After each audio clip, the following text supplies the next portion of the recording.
Corona virus کو انسانی تخلیق قرار دے دیا ہے اور کہا ہے کہ اس کا تعلق 5G ٹیکنالوجی سے ہے۔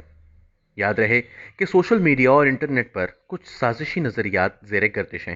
جن میں یہ دعویٰ کیا جا رہا ہے کہ کورونا وائرس انسان نے ہی تخلیق کیا ہے، جبکہ کچھ لوگوں کا یہ بھی ماننا ہے کہ یہ 5G موبائل ٹیکنالوجی کی وجہ سے پھیل رہا ہے۔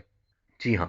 سائنسدانوں کا کہنا ہے کہ کورونا وائرس کو انسانی تخلیق قرار دینا یا اسے 5G سے منسلک کرنا غلط ہے اور حیاتیاتی طور پر یہ ناممکن ہے، لیکن اس کے باوجود ان نظریات کے ماننے والے دنیا بھر میں موجود ہیں۔ اب پاکستانی نژاد برطانوی باکسر کو ہی لے لیجئے، جنہوں نے اپنے انسٹاگرام اکاؤنٹ پر کورونا وائرس سے متعلق خیالات کا اظہار کرتے ہوئے کہا کہ لوگوں کو گھروں میں بند کر کے 5G کے ٹاورز لگائے جا رہے ہیں۔ انہوں نے مزید کہا کہ ہو سکتا ہے کہ حکومت نے آبادی کنٹرول کرنے کے لیے کورونا وائرس پھیلایا ہو، کیونکہ یہ بڑی عمر والوں کے لیے زیادہ خطرناک ہے۔ عامر خان کا کہنا ہے کہ انہیں اس بات پر یقین نہیں کہ یہ وائرس چین سے پھیلا اور اس کی وجہ چمگادڑ یا دوسرے جانور بنے۔ یاد رہے کہ باکسر عامر خان سے قبل ہالی ووڈ اداکار ووڈی ہیرلسن نے بھی اس سازشی نظریے پر اپنے خیالات کا اظہار کیا تھا، جس پر انہیں تنقید کا سامنا کرنا پڑا تھا۔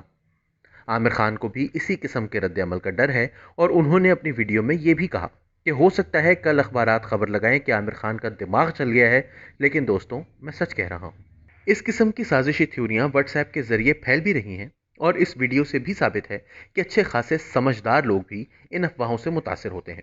یہی وجہ ہے کہ واٹس ایپ نے میسج فارورڈ کرنے کو مزید مشکل بناتے ہوئے ایک وقت میں ایک میسج ایک ہی جگہ پر فارورڈ کرنے کی آپشن برقرار رکھی ہے۔ یاد رہے کہ 2019 میں بھارتی الیکشن سے قبل واٹس ایپ پر ایک میسج بیک وقت 20 جگہوں پر فارورڈ کرنے کی اجازت تھی، جسے محدود کر کے 5 کر دیا گیا تھا۔ حالیہ دنوں میں واٹس ایپ پر غلط اطلاعات سے بھرپور میسیجز فارورڈ ہونے کی وجہ سے عالمی ادارہ صحت نے بھی اسے انفوڈیمک یعنی اطلاعات کی وبا قرار دیا تھا، جس کے بعد واٹس ایپ انتظامیہ نے یہ فیصلہ کیا ہے۔ عامر خان کی تھیوری کے علاوہ بھی دنیا بھر میں اس وقت افواہ ساز فیکٹریوں نے من گھڑت کہانیاں انٹرنیٹ پر پھیلا رکھی ہیں۔ پاکستان میں تفتان بارڈر پر جو کچھ ہوا، اسے شرپسند عناصر نے شیعہ مخالف پروپیگنڈے کے لیے استعمال کرنے کی کوشش کی، جس کو حال ہی میں رضا ہاشمی نے بھی نیا دور کے لیے ایک ویڈیو کے ذریعے غلط ثابت کیا تھا۔ دوسری طرف ایران میں کورونا وائرس کے پھیلنے کے حوالے سے بھی مختلف عجیب و غریب جھوٹ تراشے جا رہے ہیں۔ مثلا عالم دین جواد نقوی صاحب ہیں، جن کا کہنا ہے کہ یہ کورونا وائرس امریکہ بلکہ دنیا کے امیر ترین آدمی نے ایک برطانوی فیکٹری میں بنوایا اور اس کا مقصد ایرانی کابینہ کے ارکان کو قتل کروانا تھا۔ یاد رہے کہ برطانیہ کے شہزادہ چارلس اس وقت خود کورونا وائرس کا شکار ہیں، جبکہ برطانوی وزیر اعظم بورس جانسن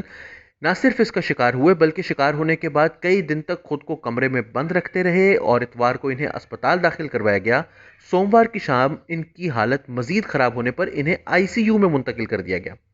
لیکن دوسری طرف الزام یہ ہے کہ ایرانی کابینہ کے خاتمے کے لیے برطانوی فیکٹری میں کورونا وائرس بنانے کی کہانیاں واٹس ایپ پر ہر طرف پھیلائی جا رہی ہیں۔ یاد رہے کہ امریکہ میں بھی اس کا الزام روز اول سے چین کو دیا جا رہا ہے، جبکہ چین نے اسے امریکہ کی جانب سے چین پر بائیو کیمیکل حملہ قرار دیا تھا۔